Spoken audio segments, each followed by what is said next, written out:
Hi, my name's Dan Willis. I'm a consultant for Sapient, and with these fine panelists here, we ran a panel this morning called Imagineering the Fully Digitized and Connected Future.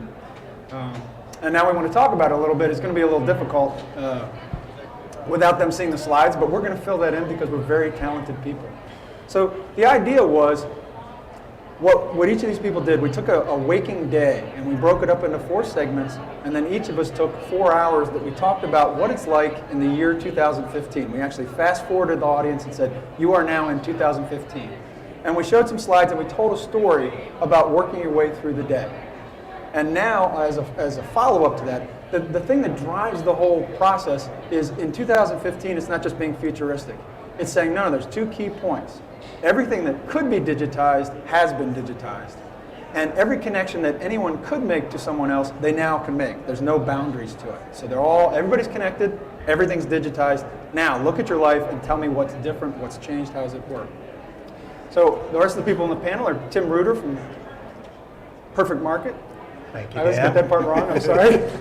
Nadia from some company, I can never remember. Google, is it? I think it's That's Google. Right. And then Chris Bishop, who's from PBS Kids. I wanted to start by asking Nadia, one of the things you said a couple times that came up in our conversation is that the stuff we're talking about 5 years from now, a lot of it's already happening. Can you talk about that? Yeah, I mean, I think the way I see it, there's a lot of trends that I get excited about, and it makes logical sense that they'll continue evolving around us and get even more important. Some of the things that I get excited about is 3D printing, for example. Mm-hmm. It's been around for a while. I remember being in grad school and playing with a 3D printer, but now people are trying not to just print mugs and tools, they're trying to print houses. And so I think that's one trend that's going to develop and make our lives really different. And in your presentation, you actually had it happen at a retail organization where you 3D printed the dress you wore at night? Yeah, well, one of my ideas is that in the future, you should be able to go to a printing center that allows you to select a piece of clothing, customize it so that it matches your personal proportions, and then print it on demand.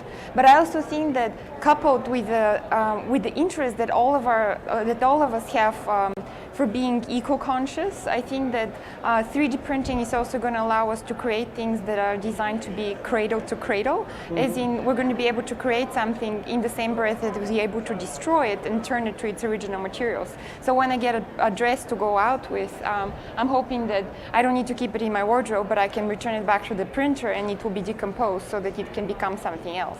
Oh, that's great. So what else is already going on?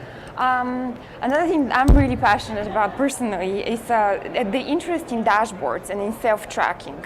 The Fitbit has come out recently where people can track their sleep and motions through the day. Mint is really interesting, fMRI is really interesting, and people are using it to understand themselves better. And I think that in the future, we're going to have better dashboards for understanding all of the information that we have about ourselves, and having these dashboards help us make more sense of who we are and what's going to make us happier. So I think that we're going to have tools that track our days and calendars and help suggest what we should do in order to be happier and more balanced as a next step during the day. And I also think that the information that we get from our genes and the personalized information that we get from DNA testing, for example, can be used for unusual things such as going to a fancy restaurant where they could take your DNA, study that, and understand what kind of a person you are based on DNA and what is the food that's ultimately going to make you the happiest and the most pleased. So I just hope that all these trends that I'm seeing are all going to help us understand ourselves better and just have more pleasure, if I could. And so what I'm hearing, a lot of that is that the digitization allows for an explosion of the volume of data. You're talking about just tons and tons of data mm-hmm. that circle us as individuals. Yeah.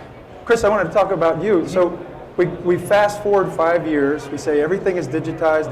All of us are connected or potentially could be connected, and yet you go right to robots. So you sort of talk about an object that's kind of a throwback to the 1950s. You took all that neat stuff and said, well, I see the future as a robot. Right. Tell me about that. Well, a couple of things come to mind.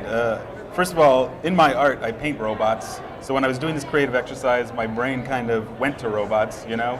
And in the story, I have a robot I'm controlling that's at an art show in London, and I'm in the United States, so I'm attending the art show while I'm here.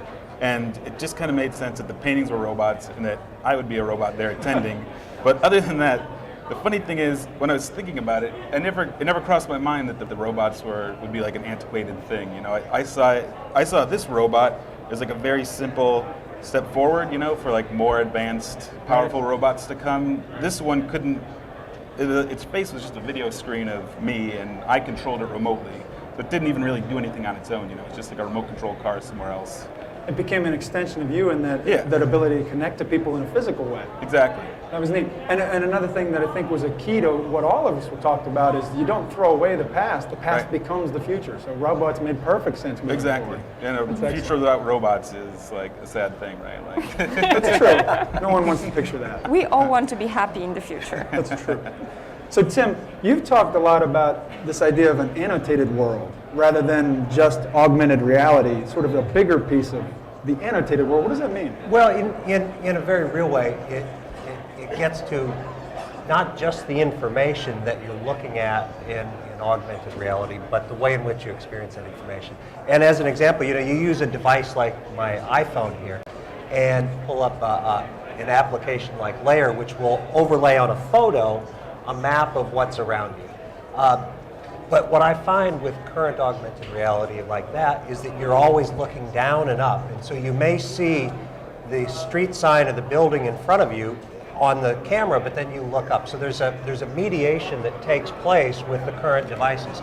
And for this idea of an annotated world, it's really about removing that mediation. And so rather than looking at a device, it's much more looking through a piece of glass, right? In fact, the device we talked about this morning was something that I called the looking glass. And so it may be something that you hold up like a pane of glass, but it could also be a more common sort of heads-up display, but something that is less between you and the thing that you're looking at, where the information really is annotated on the world itself. So sort of taking that layer, augmented reality has this artificial layer, and this pulls it away. Yes, exactly. And when there's, back to the volumes of data, when there's volumes of data combined without that layer, you've pretty much changed the world at that point. I believe you get closer to the world and make the world more interesting. Oh, that's great. So as we were going through the panelists, one of the things that I did was I didn't let you guys see each other's work. So the first time these guys saw their stuff was when we were presenting, and they're all going, oh, that's interesting. Whoa, and they're writing notes and stuff like that. Were there any surprises that any of you saw in somebody else's deck? Something that surprised you? I was frankly surprised by the interest that in your portion that you talked about with the grocery store videos being something that sort of overtakes reality TV. That was one of the things that I find really interesting in all this sort of taking today and extending in the future is unintended results. And I think where you're going to go is stores are just going to bleed data all over the place for their own purposes. Hey, we need security cameras. What if we had a server somewhere that collected rather than having to go through the tape and let's go check the tape to see when the guy spilled stuff all over the floor. But the unintended consequences, since they're letting it bleed all over the place because they don't care, that actually is something that other people pick up. And my argument is that entrepreneurs will discover that. And they'll use that, and it will be more fascinating than much of the reality programming that comes out today. I think it's a great idea. One of the things I liked in yours also is you had the shower, and the shower was just a plain shower with the knob, because you had decided you didn't want any of that future stuff that's all around us in all of our presentations in your shower. Which kind of touches on another stuff. What is the effect? What is the effect on the squishy human brains when you just have so much data flowing over them, and in fact, there's no barrier to me connecting, which means there's no barrier to them connecting to me if I don't watch out for it. What is the impact? What's it going to be like to be alive 5 years from now? Anybody? I don't know. I think we'll just get used to it and just, take it for granted. There'll be more stuff that'll come, and, we'll be overwhelmed by whatever that is, Clearly, there are going to be privacy issues that will be of major concern, right?